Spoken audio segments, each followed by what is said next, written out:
What's going on, everyone? My name is Nicholas Merton here at Data Dash, and today is July 12th of 2020. Well, folks, I hope you all are having a fantastic day wherever you are, and in today's video, we're not only going to be diving into cryptocurrency markets, as I want to talk about the general market strength, as well as focus in on the top 3 plays that we listed for this month's newsletter. I want to share that with you all just to give you some perspective as to how we've been positioning ourselves. And outside of that as well, talking about another gem that I'm watching in the crypto space and diving in much deeper into the macro perspective of what's going on in global equities, as well as specific industries that we're either currently watching for a continued pullback or a potential rebound to new relative highs. So we've got lots of things to discuss right after our quick sponsor. Our sponsor for today's episode is Bitpanda Pro. Bitpanda Pro is the secure European exchange for crypto to fiat markets. Bitpanda has been offering secure, straightforward, and easy access to the cryptocurrency market in Europe for over 5 years and wants to offer the same service to more experienced traders, users using trading bots, and other advanced clients like cryptocurrency businesses and institutional investors. With the steady addition of more and more crypto to fiat trading pairs, Bitpanda Pro has made itself a convenient, secure, and trustworthy exchange to onboard or cash out easily. Check out the link down below in the description to learn more.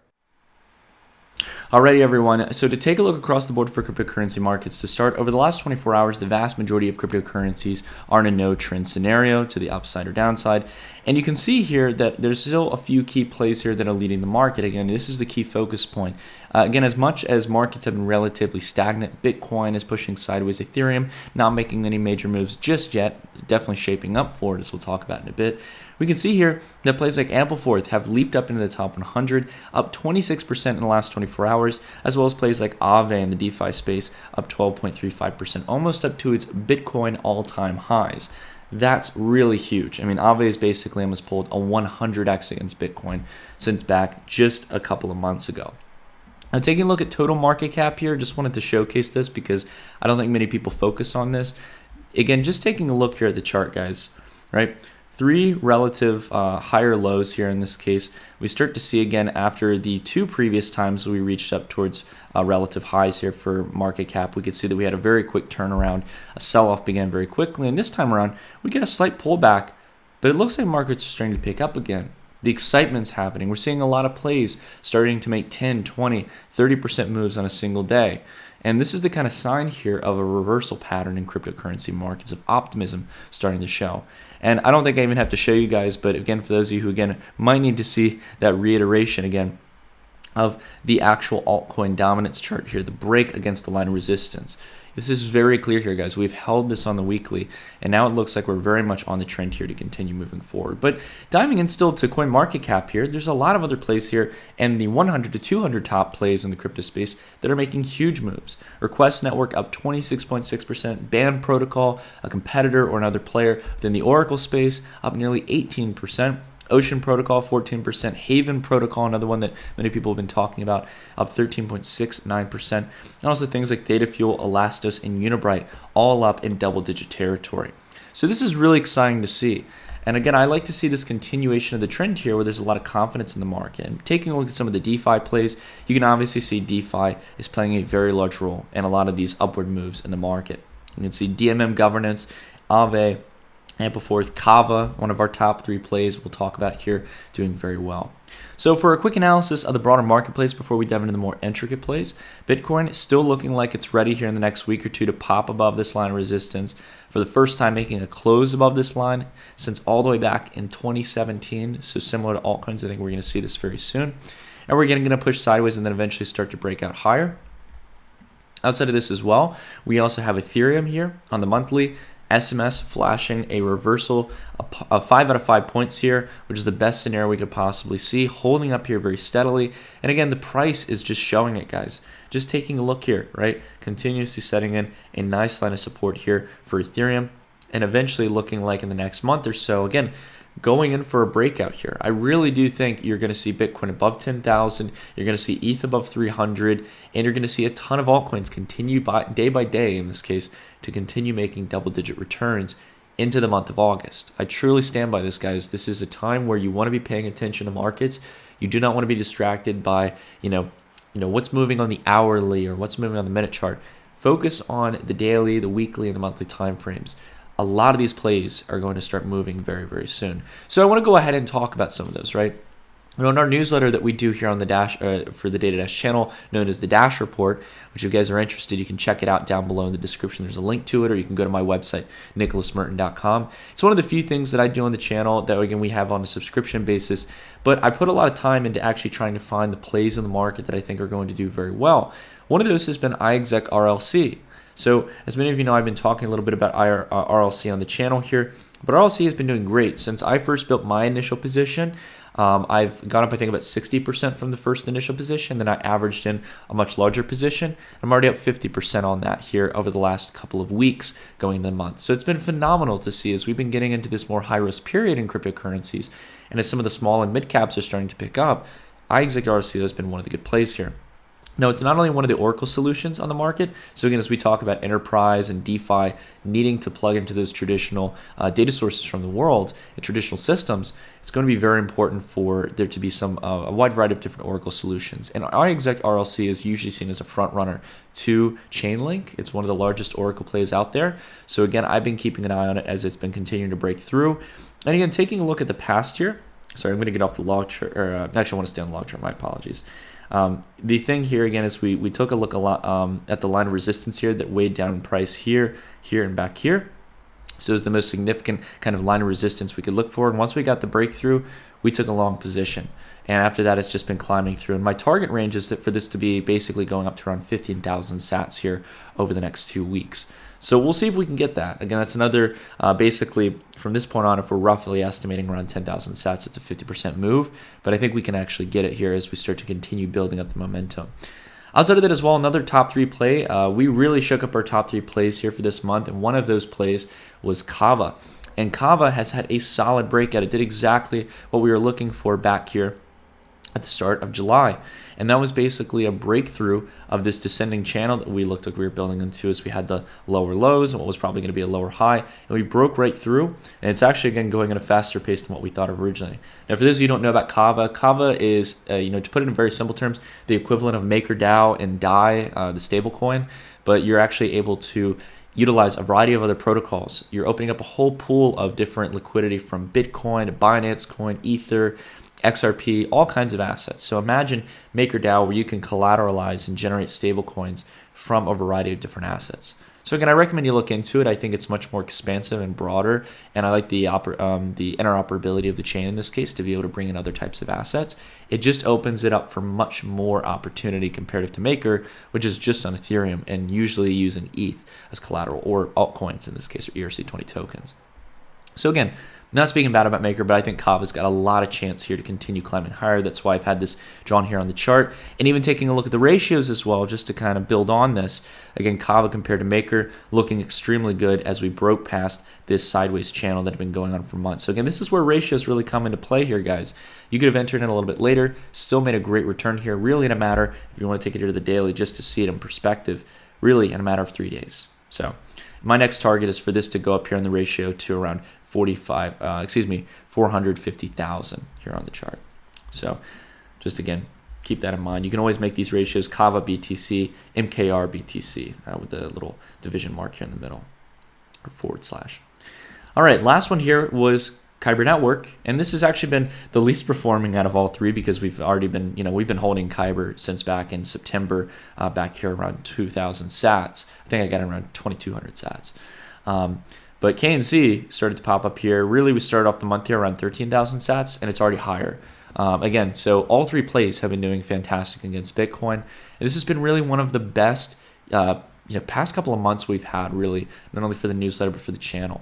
So again, it's very, very exciting to see. And then on a fundamental basis as well, Catalyst just launched. So Kyber DAO has launched the Catalyst update, and now they have over 10 million KNC being staked on the network. So this is absolutely fantastic to see. I know the number is higher than this right now. It's continuing to grow. I think it's around like $13 or $15 million. Last time I checked, it might be even higher now. So it's really awesome to see a lot of people staking here for Kyber. Now, These three plays are obviously ones that I'm watching, that I'm already, pretty well positioned in and stuff.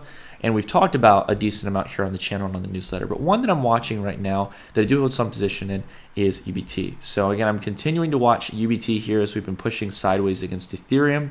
If you take a look as well at the Bitcoin pair here as it went on to Bittrex Global, you can see here again, same kind of sideways price action. I like to see the slightly higher low here. This is what I'm going to be watching for. Again, I'm looking for a lot of enterprise and DeFi plays that are starting to, again, showcase sideways price action after a correction, a cool down, and are looking like they might have some room to grow over the next few weeks and months. A lot of the other plays right now are starting to enter that vertical kind of range. I'm not betting against them, as many of them are plays that we're already holding. But again, I'm looking for plays right now that really haven't taken that move just yet. Okay. So diving into a few other kind of news pieces or important things to share here in regards to crypto, we're about to dive into some traditional market analysis. I wanted to share with you all one thing with DigitFox. We're doing a $2,000 giveaway. It's split up between two different campaigns that we're doing where we're basically encouraging people to invest in themselves.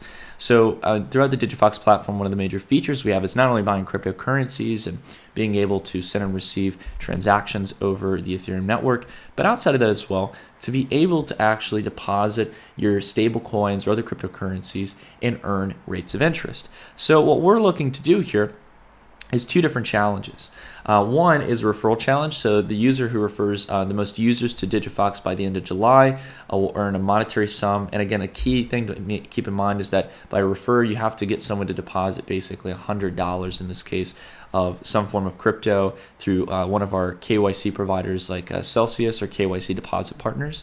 So again, that's a way where you can actually possibly earn up to around $400 here at the first place, or a smaller reward going down the list here up to a total of $1,000. And then outside of that as well, we also have a challenge where for every $100 of stable coins that you enter into your own deposit pool, again through Celsius Network, then in this case as well, you enter yourself and you get a ticket for each $100 to be able to win one of these prizes down here. So again, we're trying to continuously build on this and hopefully pay back the community for investing in themselves.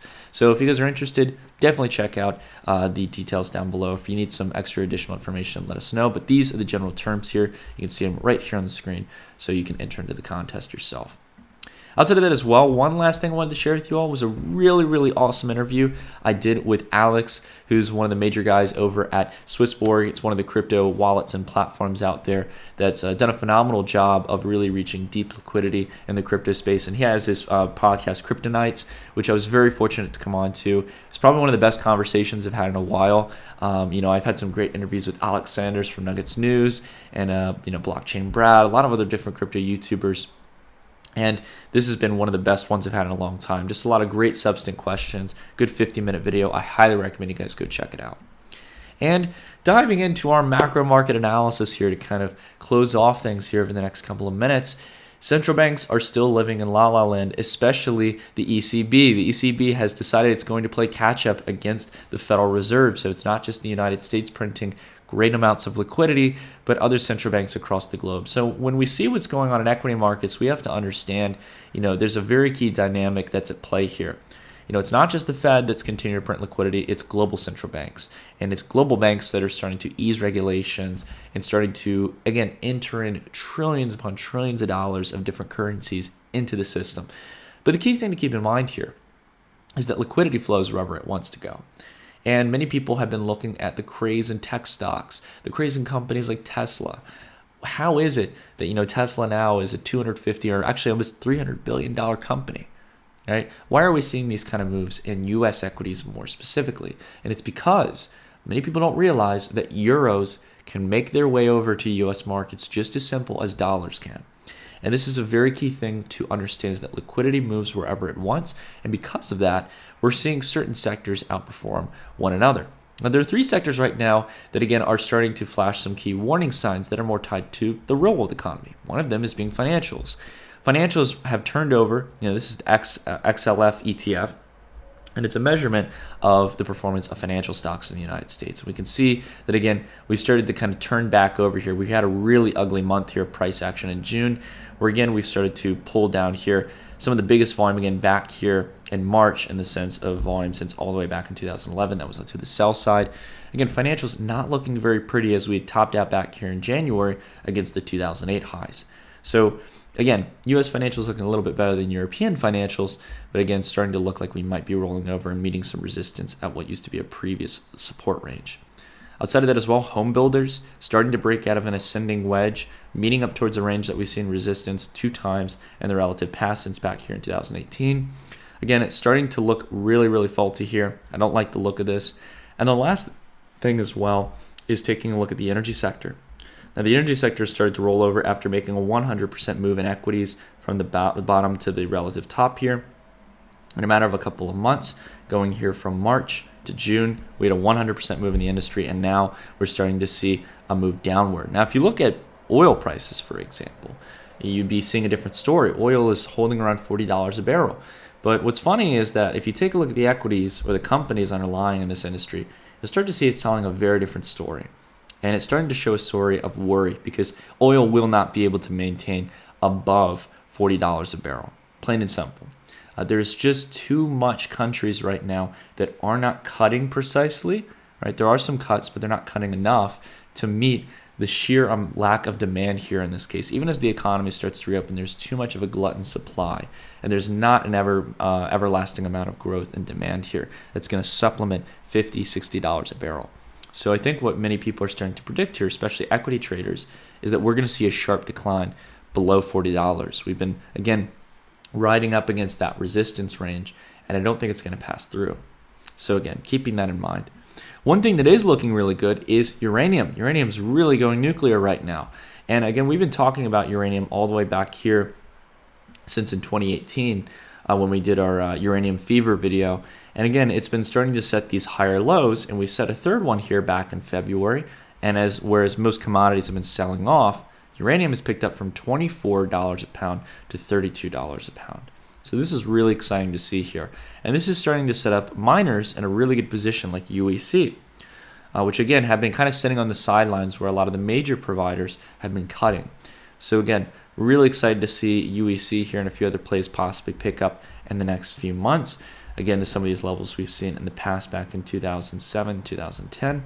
But we'll see if we can make it there. Another thing as well is solar.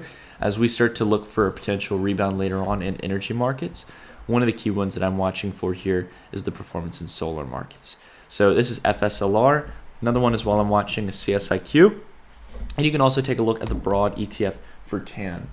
So TAN here, again, is one of the larger solar ETFs in the market, one of the broader kind of indexes you can use to see how they perform.